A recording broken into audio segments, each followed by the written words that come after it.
Hello, everybody, and welcome to Taking Control, the ADHD podcast on rashpixel.fm. I'm Pete Wright, and that there is Nikki Kinzer. Hello, everyone. Hello, Pete Wright. Hello, Nikki Kinzer. How are you? I'm good. It's just you and me today. I know. What's that all about? I know. Nobody loves us anymore. I guess I stepped in poo. I fell in mud. Did you? Oh, yeah. Well, that's a comical segue. Tell me that story. Oh, I'm really happy that nobody was around to watch this. Was it just this week? Was it at the big concert? No. Nikki went to see Depeche Mode. I did. It was so fun. Yes. I imagine there is a Venn diagram of people who listen to this show who are also Depeche Mode fans in our age bracket. I bet you that there are is. Really jealous right now, Yeah. or might have actually been there. Yeah, or at one of the concerts. Right. Right. Because they're on tour right now. So They are. Yeah, no, that was fabulous. That was a wonderful evening, but that's not when I fell in mud. I'm so sorry about the mud thing. Let's get back to that. So my dog went missing. Now, he wasn't missing for long, but we have in our backyard, we live there's a mountain behind us and there's not a fence and there's a street, between the mountain and us. And all summer long, my dog has done wonderful things. He's been trained and he doesn't go up farther than where the street is and he comes back down. Well, the last couple of times he hasn't been listening. Wait, because there's no fence there? No, at the top because of your property? it goes up a hill. It's a very steep hill. It's a steep hill, right? Yeah. And the last couple of times that he's been out there, he doesn't listen to us. He's a naughty dog. Oh. He's rebellious. And he goes up. I don't know where he goes, but he goes away. And so we're trying to find him and we can't find him. And I was afraid that he was going to get up to the street and get ran over. So there's this house that's being built up behind me. And it's like a mud pit, right? Because they don't have any, it's not landscaped. It's being built at this moment and it rains in Oregon and I'm trying to go up the hill in my son's sliders, right? So those are those little slider shoes. Yeah. And, I get stuck in the mud. I can't move. No. And then I try to turn around and I totally fall on my butt and start sliding down the hill. And to top it off, I was wearing a white sweater. Oh, Nikki. Yeah. At least I had black pants on, so that was okay. But the sweater, yeah. You were a comically bad movie. That whole experience. Yeah. Oh my goodness. But we did find the dog. Hallelujah. Yeah. But what was funny is he comes back down the hill he's all happy, oh look, I'm listening now. Oh, yeah. And he wants to get a treat. He comes into the house and he's wanting to get a treat. I'm like, seriously, really? You think you should have a treat right now? Do you look at my butt? My butt is muddy. He did not get. I'm so sorry. No treat for you. No treat. Okay. So anyway, off subject. Well, we're talking about today's a digital episode. And it's kind of jam-packed, so I apologize ahead of time. But we've had one topic on the schedule for many, many moons, and another topic that just cropped up. And I realized these two topics actually work fairly well together, and I want to talk about them both. And so we're going to get into it. We're going to talk about silencing your digital noise on your devices, and we are going to talk about writing. We're going to talk about writing for introspection. And so I'm very excited about both of these topics. Before we do that, head over to TakeControlADHD.com. You can get to know us a little bit better. You can listen to the show there on the website or subscribe to the mailing list and get an email each time the latest episode is released. Connect with us on Twitter or Facebook at Take Control ADHD and call us. Leave us a voicemail at 503-664-4ADD to get your thoughts on this show. We would love to hear from you.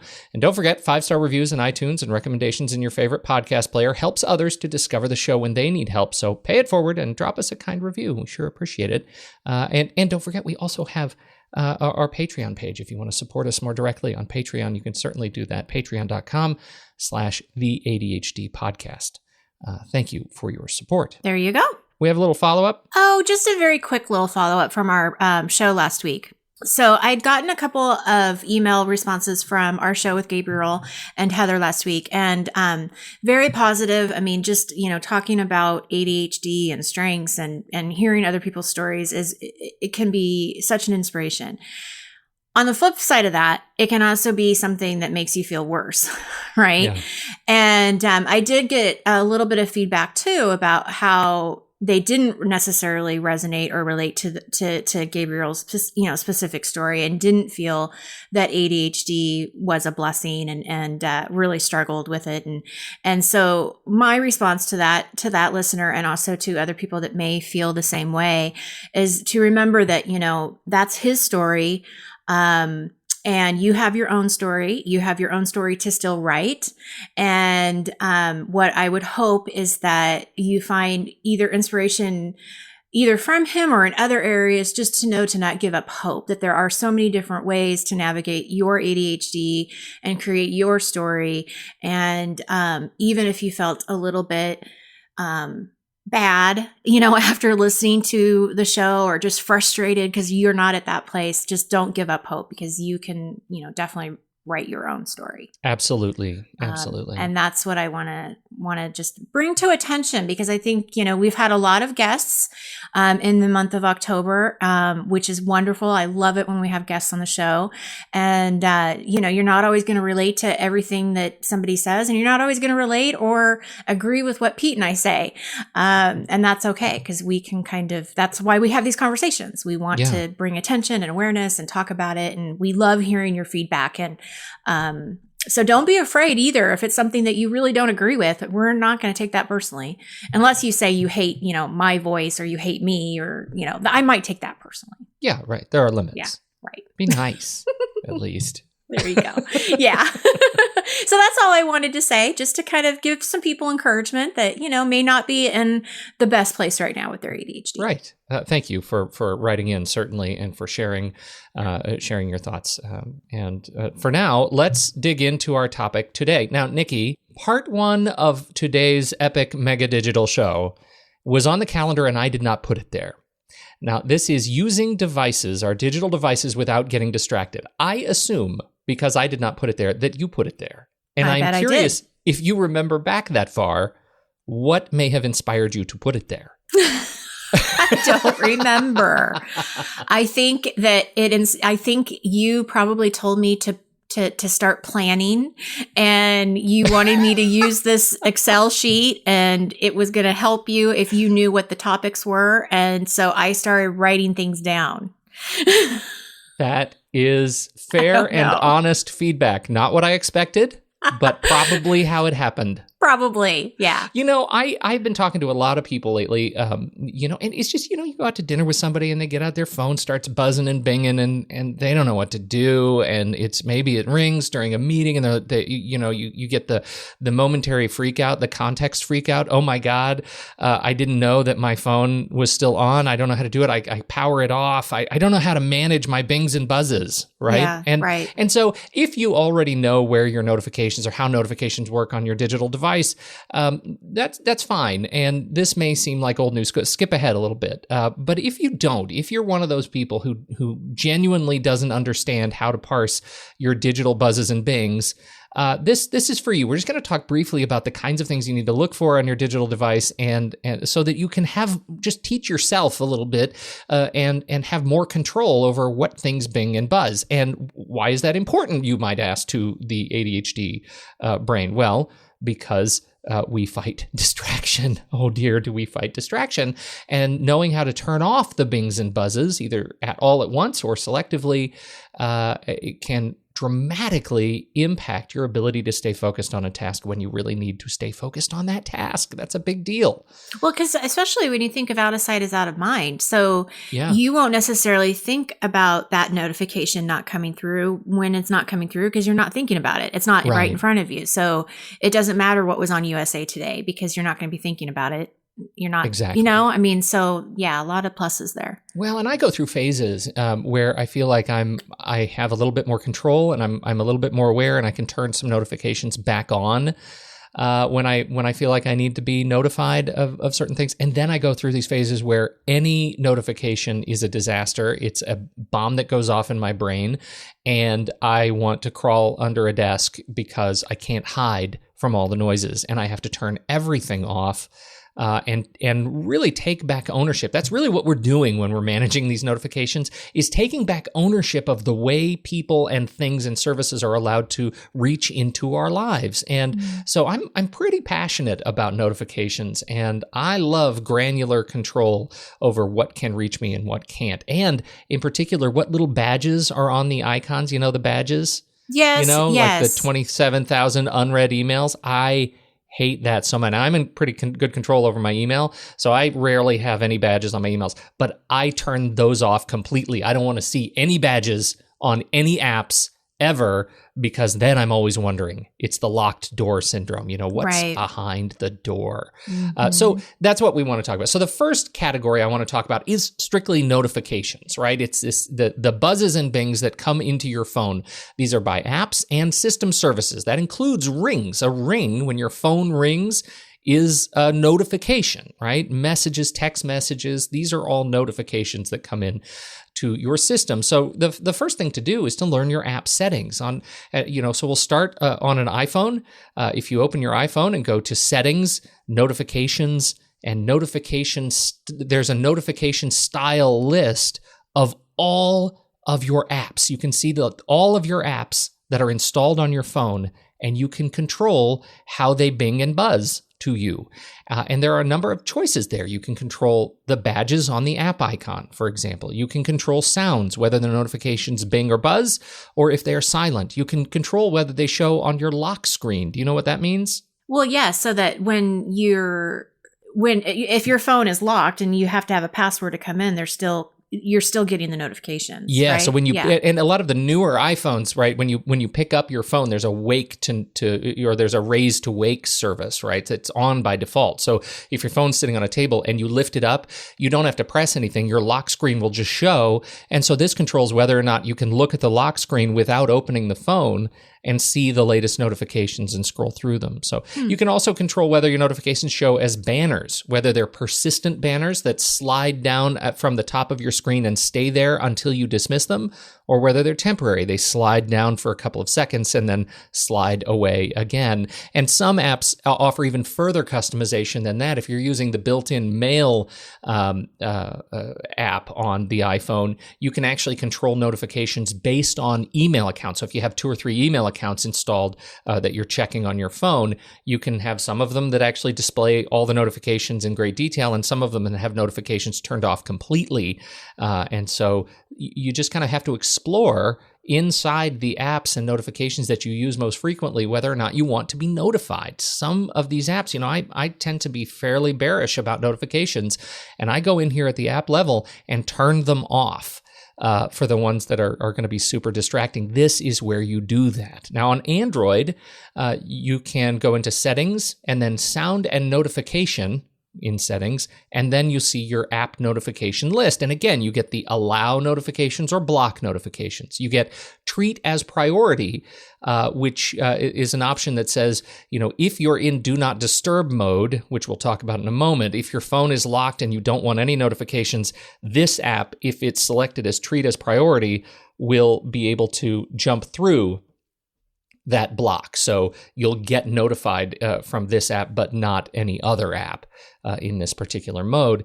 And then allow peaking. That's the word for banners, right, on Android Marshmallow or newer, where you can actually have the notification, slide down. So there are a lot of granular, settings per app on Android as well. And in fact, Android tends to be even more granular and offer more granular settings for notifications than iOS.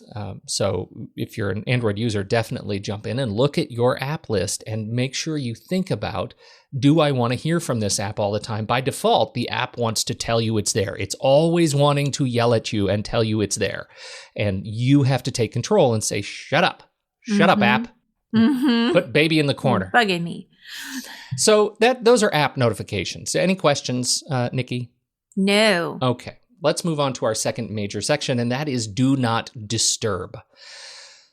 I love Do Not Disturb, and Do Not Disturb allows you to say to your device that calls and alerts that arrive while the phone is locked and silenced will be silenced. There are no alerts will come through. And on iOS, a little moon icon shows up in the status bar.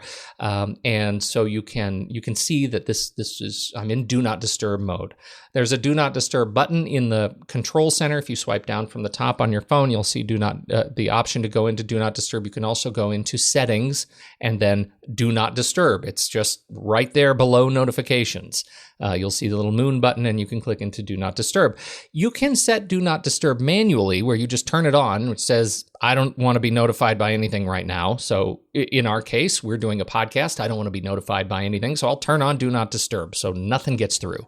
Or in addition to that, you can turn on Do Not Disturb on a schedule. And I love this so much. Have you ever played with scheduling your Do Not Disturb, Nikki? Well, not with my phone, but with my kids' phones, because especially with my daughter, she has friends who think it's fun to get up at 6 o'clock in the morning on a Saturday and call her. Yeah. And of course, her phone is, out in a central place in our house so everybody can hear it and it's loud and it's like, okay. So we definitely made the rule of doing that with them. Oh, it's perfect. Well, so scheduling Do Not Disturb is as predicted. You turn that on and you say from this period to this period, I don't want to hear any notifications. Do Not Disturb is on. So many people that I run into have no idea that this even exists. They've never tried to explore it. And when you're dealing with, wanting to get a good night's sleep, for example's primary purpose is it's great. My son, since we don't have, Do Not Disturb on at night, he actually has Do Not Disturb on during the day when his phone's in his backpack. And so he doesn't get any calls or notifications while he's at school. And that's actually another thing that just sort of helps, help the thing kind of not bing and buzz inappropriately. So lots of different ways you can use Do Not Disturb.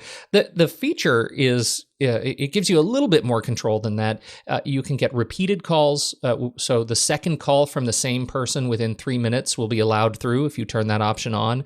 And new in iOS 11 on the iPhone, you can turn on Do Not Disturb while driving. Have you played with this one? No, but when I was looking at your notes, that jumped out at me because we have a new, soon to be new driver, and I'm thinking this is so smart. Yeah, it's really smart. And a new, actually brand new law on the books in Oregon for those of us in Oregon, US, where, it's a stoppable offense now if you have your phone up to your ear. You have to not be using your phone. And there are, I don't know all of the details. I just know put the phone in the console and close the lid, right? Mm-hmm. But what's lovely about Do Not Disturb while driving, calls are allowed through to the iPhone only when the phone is connected to Bluetooth or a hands-free accessory. Otherwise, the phone's locked and will trigger an auto reply automatically. And it says, if you text me while I'm driving, it says, hey, I'm driving right now,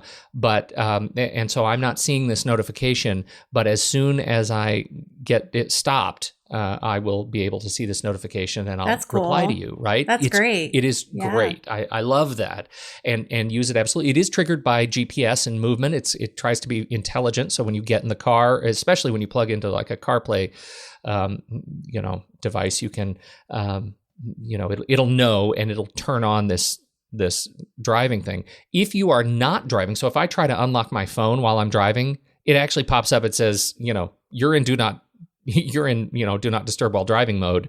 And there's one button on the screen, and that is I'm not driving. So if you're a passenger in the car and this turns on, you can actually turn off Do Not Disturb while driving with one tap of one button, and it turns it off. But this is just a great thing to just know, to internalize, to build the habit.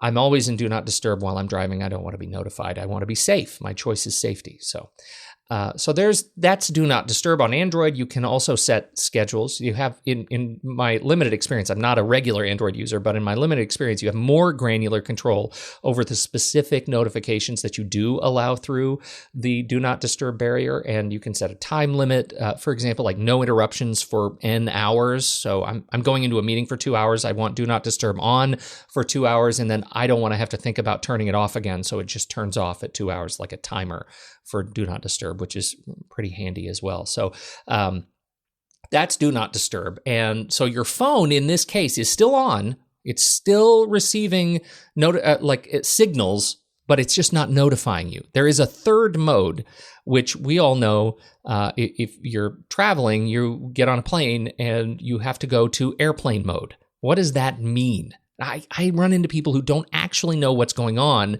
inside their phone when they go to airplane mode, and still will power off their phone completely.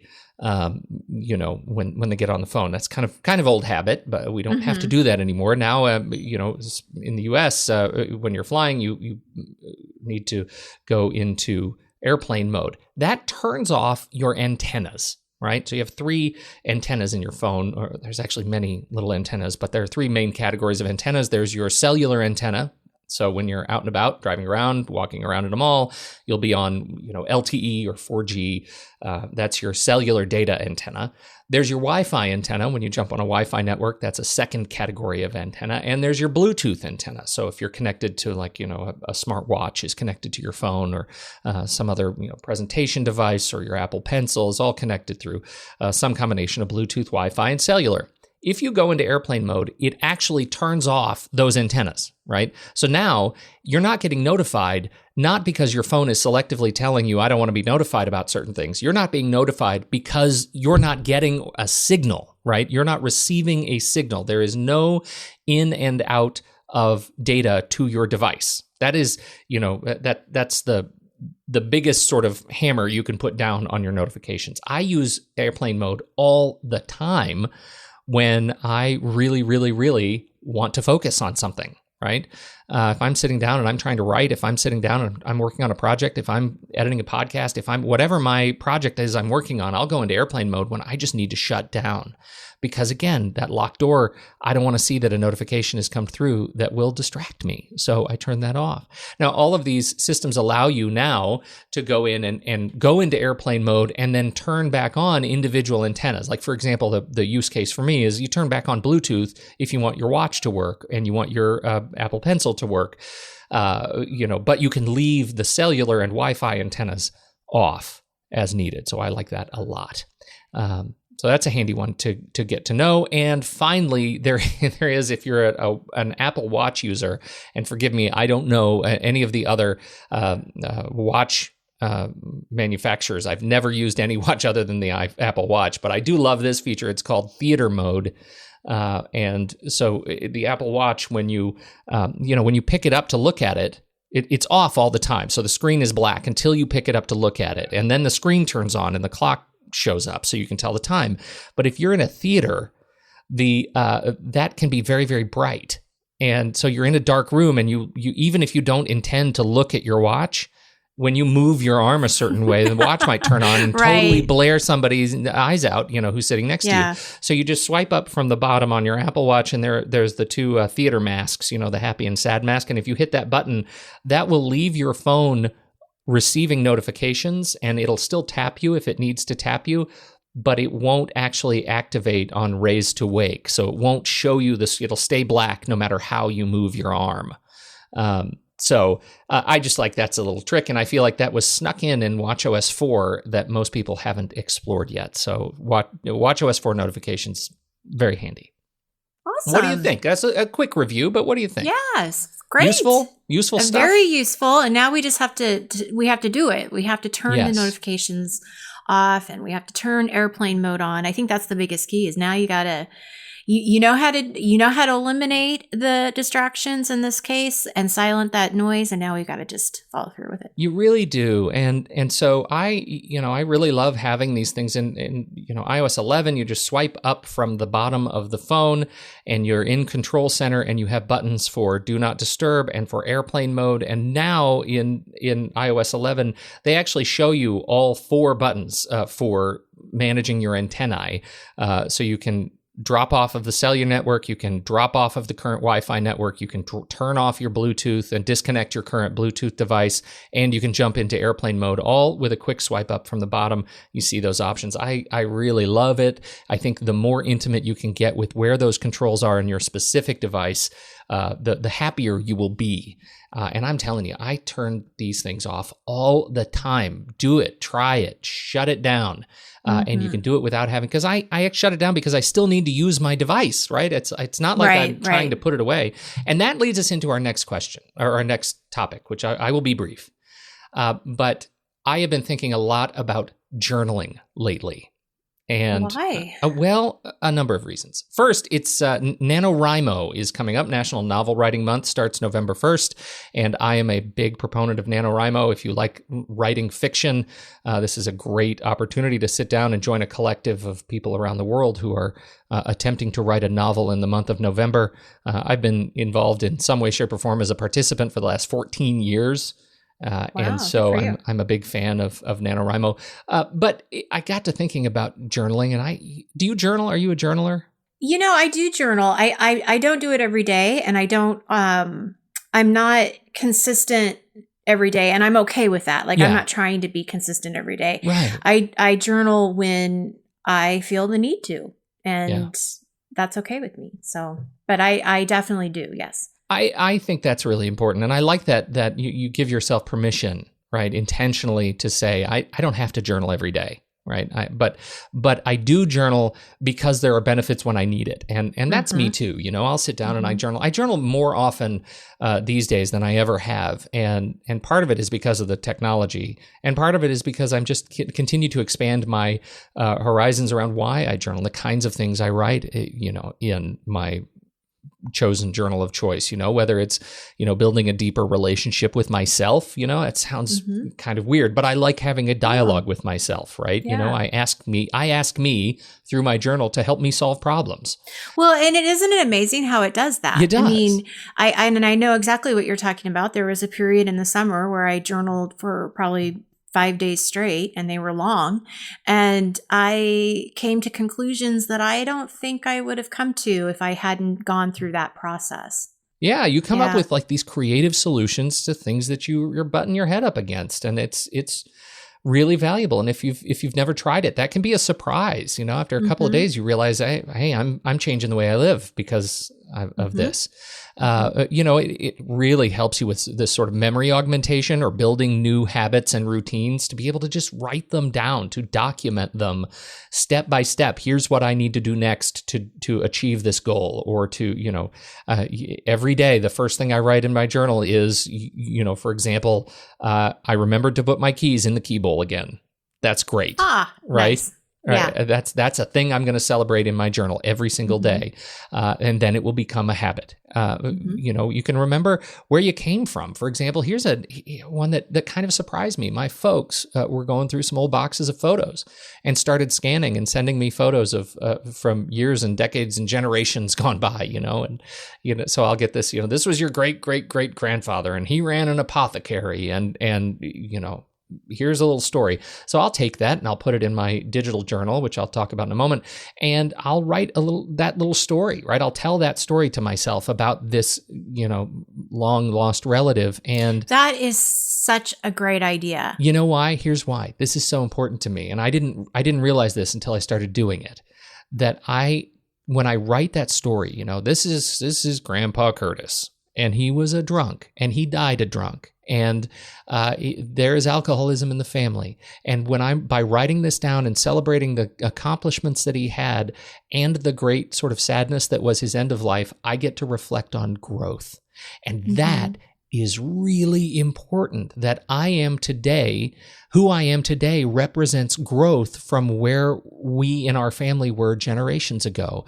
And I get to celebrate that. And I get to think about, even though I might be having trouble week to week, day to day, generation after generation, I represent something new and something of an improvement in my family. And that's something neat. I can carry with me. Yeah. Right.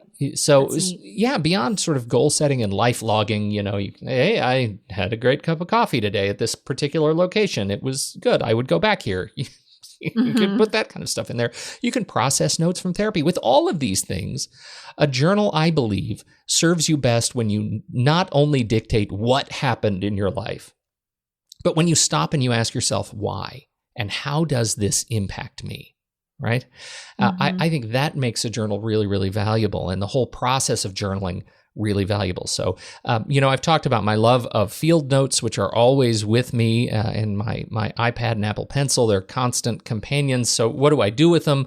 Well, a few key apps for me in my digital journaling process. Again, I'm iOS, but I strongly encourage you to evaluate your chosen platform and see if you can find something similar. I start in GoodNotes because that's a beautiful handwriting app. It's just a blank page and it works very well with the Apple Pencil. And I'll sit down just like I'm writing in a paper journal, and I'll write for a little while. Maybe it's a sentence, maybe it's a paragraph, maybe it's a couple of pages as I'm processing something throughout the day. I try to do that. I try to do that every day, sometimes every other day, every couple of days. But like you, I kind of give myself permission to not do it. And then I send that page to Day One, which is, we've talked about Day One, is my very favorite journaling app. They don't have handwriting recognition in it, or I would just be writing directly into Day One. But I did write the developers, and they did say, that's coming. Apple Pencil support is coming, along with video entries and audio entries and all kinds of great things. My favorite feature in Day One right now is the activity feed. You hit a little plus button, and if you've tied in your Facebook and Instagram and all of your accounts, and it also watches where you've been. If you give it permission to watch your locations on a map, it'll tell you, hey, you've been to 7 locations today. You took 14 pictures and you posted this on your social media platforms. Do you want to create entries out of any of these? Right. So if you took a picture on Facebook and we're at a party or something and you want to bring it into your journal, which is a little bit more private and allow you a place to really share your thoughts, this is where you would do that. I just love that. That whole concept is great. Apps I use with it, ScanBot and Unfade. ScanBot is the best digital scanning app available for Android and iOS. Unfade is made by the same people, and it has much of the same engine, but it's really designed to take old photos and scan old photos and apply a little restoration filter to them if you have old photo albums you want to add in there. And that's great for that sort of history logging, where you really want to process kind of what came before. So those are the tools and apps and that I use for journaling. Now that you have figured out how to turn off all your notifications and silence that digital noise, try writing instead. And with that, I do have a plug. Our friend who has been a guest on the show, Michelle Chalfant, you remember old Michelle. The adult chair. The adult chair. Love her. Love her. A lot of folks wrote in after her last appearance on the show. They really enjoyed the metaphor of the adult chair and how that helps them think about their sort of emotional state, their relationships with emotional reactions throughout the day. Michelle has also discovered the wonders of journaling again. And, she also has been a journaler all her life, but she was inspired as a result of this last month of journaling to do a 30-day journaling challenge where she is sending out daily email prompts starting November 1st through the month of November. So every day at early in the morning, whatever it is, you're going to get a little notification that says, hey, here's something for you to think about to journal, and a little reminder to practice journaling, however you choose to do it, whether you do it digitally like me, or if you pick up a piece of paper or go out and get a bona fide journal or a Moleskine, however you choose to do it, you'll get a little reminder, a little prompt every day from Michelle if you head over to her 30 days. And you're going to have this in the show notes, right? Because I want to sign up. Link is in the show notes. Absolutely. There's a link on the page, and you can jump over to her 30-day journaling challenge and get yourself on the list. Starts November 1st. Now, as this goes live, I will probably let this go live on Monday night, just so people have a little bit of an extra time to get on the list, because as of November 1st, that's when the prompts come out. You don't want to miss one. So there you go. But if it is after November 1st, you can still sign up, right? You can still sign up. Yeah. Okay. Yeah, we'll make that work. So anyhow, that's the deal. That's great. That's the pitch. I think this is use November and figure out how to get in touch with yourself. For me, it's when I'm really running my head into the ADHD ceiling, just taking an intentional 5 minutes to write some thoughts down to, I'm in another one of those spaces, Nikki, where I had to delete Facebook and Twitter and all of the social apps from my devices because it was just too tempting. And I've replaced that again with writing and just taking a minute to standing in line to write a couple of sentences, to take a picture of where I am and to think about it, to be introspective, to remind myself, even if I've written it 1,000 times, to remind myself that I'm okay. I'm going to see the other side of this. I know I'm frustrated. I know I'm spinning, but at the other side of it, there is light. And I have to remind myself of that constantly. So that's my pitch for today. Love it. Thank you so much. This is so helpful. Thank you, Nikki. And thank you, everybody, for hearing me out. I hope one or two of these things helps you. Let us know. Let me know how it's going. Find us. We'll all journal together. We'll all journal together. That's right. Yeah, that's right. So it was fun making these notes and kind of thinking about how the process works for me. And I hope, great. As I like to say, I hope my life serves as a warning to others. So with that, we'll close it up. With that, we sign out, right? On behalf of Nikki Kinzer, I'm Pete Wright, and we'll catch you next week right here on Taking Control, the ADHD podcast.